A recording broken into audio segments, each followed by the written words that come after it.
Hello, welcome to the Howarth Public Library Early Literacy Story Time. Hello friends, hello friends, hello friends. It's time to say hello. We are going to start today's story time with a video from Kristen Davis. We're so excited that she is collaborating with the Howarth Public Library. She is a speech and language therapist at Baylor University, and she is sharing some tips with us today on asking questions as you're reading with your child. I hope you enjoy it. Hi, my name is Kristen Davis, and I am so excited to be here talking to you. I am a speech-language pathologist, and I work at the Speech and Language Clinic at Baylor University. I'm happy to be collaborating with the library to bring you some helpful tips on building your child's language. By helping to build your child's language, you're also helping them establish that foundation that they need for when they are ready to read. Our next tip is about questioning during books. It's just what it sounds like, asking questions during the story. You can do this after you read or during the book. You can ask open-ended questions so that your child doesn't feel pressure to get the right answer. So here's an example of what this may look like. Instead of asking a question like, "What color is Mary's dress?" you can ask, "Why do you think Mary is wearing that red dress?"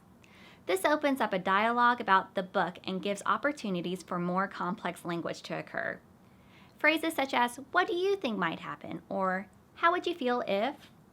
These are all great questions to ask while you read the story. As always, our goal is for participation, not perfection. Some books that you can practice this with are Alexander and the Terrible, Horrible, No Good, Very Bad Day, or Today I Feel Silly. I hope you found this tip helpful, and I'll see you soon. I hope you enjoyed the tips from Kristen Davis. We appreciate her collaboration with the Howarth Public Library. I have a few books to share with you.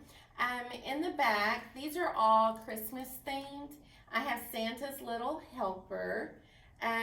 This is actually the one that I'm reading in early literacy today. It's about a little rabbit, Snowball, and a story about how he ends up on Santa's sleigh and everything that happens.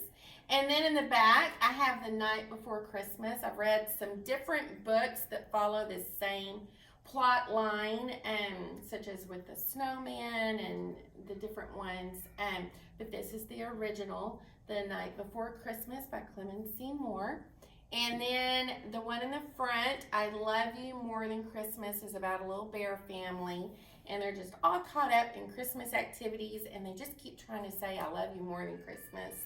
And then they're interrupted by the next activity and the next activity.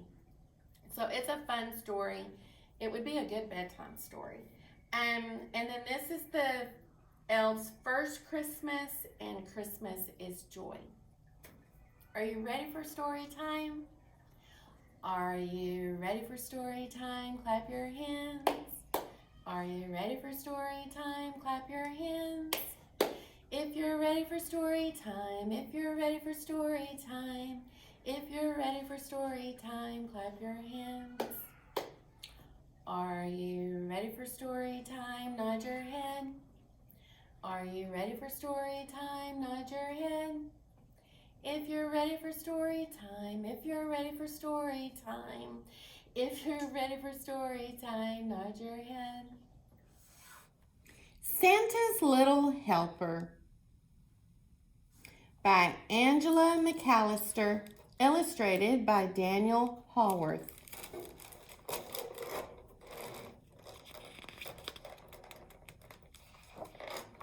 Santa's Little Helper.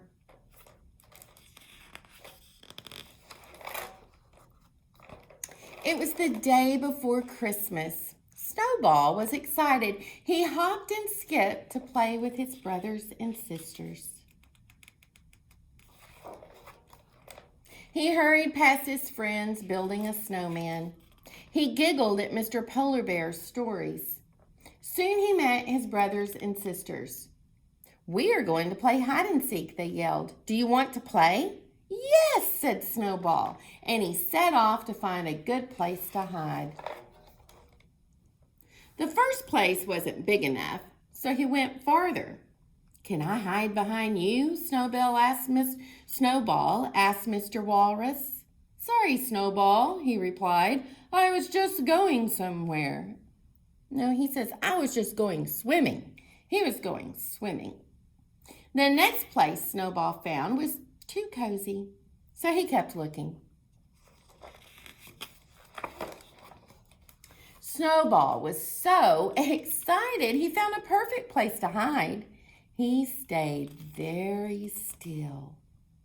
He waited and waited and waited and waited, but nobody could find him. Snowball was so quiet that after a while, he fell asleep.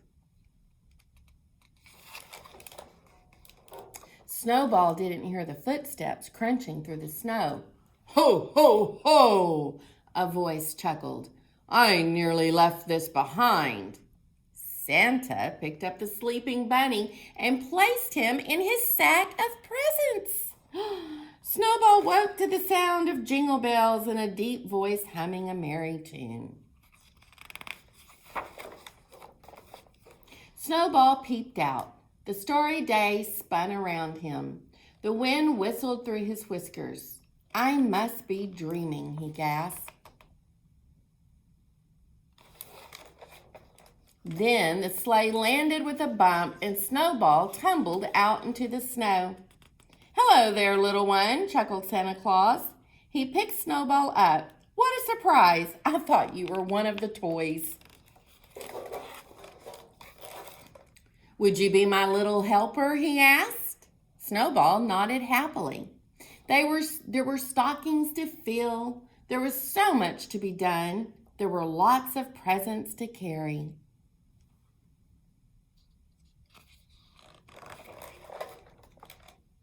At last, all the sacks were empty.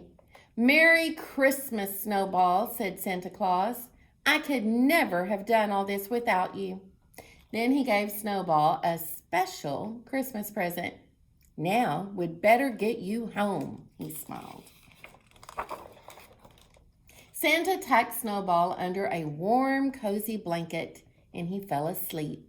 The reindeer galloped through the night sky. Snowball didn't even wake up when Santa Claus carried him back to his burrow. The next morning, his brothers and sisters found him at last. "Where did you hide?" they asked. "We looked everywhere." "I was so still and so quiet, I fell asleep, but I had a wonderful dream." "Well, you won't have to be still and quiet today," said his brothers and sisters. "Come on, it's Christmas." "Hooray!" cried Snowball.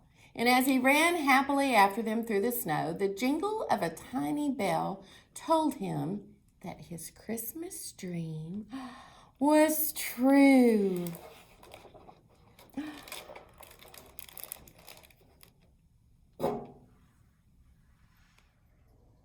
I hope you enjoyed today's story. And a couple of activities are on the Facebook flyer if you would like to go on there to get the directions. One is to make a Christmas tree, and it's just, you can use washi tape or masking tape.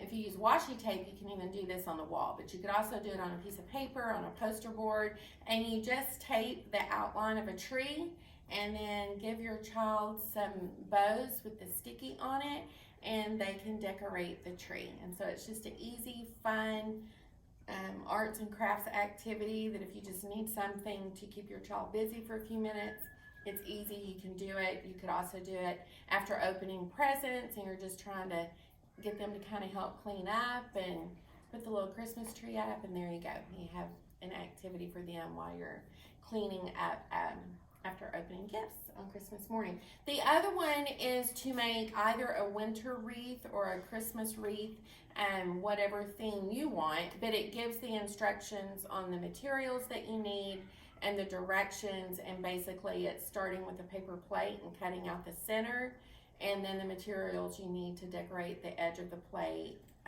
before you finish it. So the one that you have the instructions on gives specifics on making a wreath that's slightly more Christmas themed, but you could do winter or Christmas.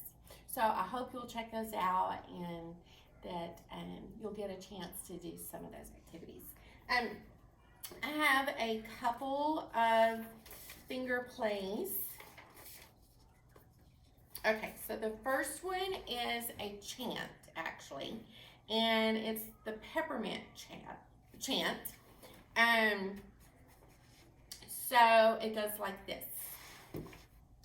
Peppermint, peppermint, peppermint tea. Peppermint, peppermint, peppermint me.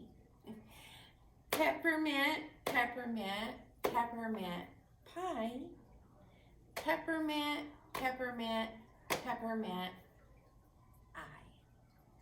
Peppermint, peppermint, peppermint cake. Peppermint, peppermint, peppermint shake. Peppermint, peppermint, peppermint. Shoo. Peppermint, peppermint, peppermint. Bless you. And so, as you notice, the ending word rhymes. You could try to extend it and come up with some new rhymes, but this helps with rhyming, and it's slightly Christmas themed with the peppermint. Okay, so the next one I have to share is a song.